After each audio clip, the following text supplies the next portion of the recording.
বকেয়া বেতনের দাবিতে ঢাকা ময়মনসিংহ মহাসড়ক অবরোধ করে বিক্ষোভ করছেন পোশাক কারখানার শ্রমিকরা। এতে মহাসড়কের অন্তত ৫ কিলোমিটার এলাকা জুড়ে উভয় পাশে যান চলাচল বন্ধ হয়ে যায়। এ সময় মহাসড়কে দেখা দেয় তীব্র যানজট।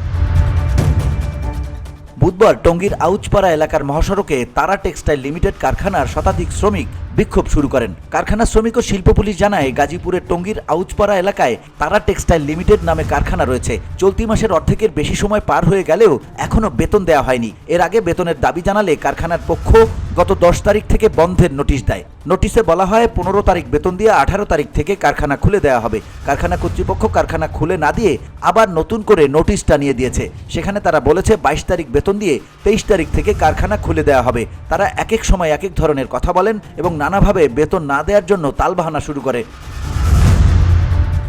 বুধবার সকালে শ্রমিকরা কারখানায় যোগদান না করে ঢাকা ময়মনসিংহ মহাসড়কের আউচপাড়া এলাকায় অবস্থান নিয়ে সড়ক অবরোধ করে। সকাল 8:30 থেকে মহাসড়কে যান চলাচল বন্ধ রয়েছে। যান চলাচল বন্ধ থাকায় উভয় দিকে দীর্ঘ যানজটের সৃষ্টি হয়েছে। এতে চরম দুর্ভোগে পড়েছেন ওই পথে চলাচলকারীরা। অধিকাংশ লোকজন হেঁটে তাদের গন্তব্যে রওনা দিয়েছেন। কারখানা শ্রমিকরা জানান, মালিক দীর্ঘদিন ধরে প্রতি মাসেই বেতন দিতে গড়িমসি করে। তাদের দাবি বেতন পরিশোধ করে কারখানা দ্রুত খুলে দেওয়া হোক।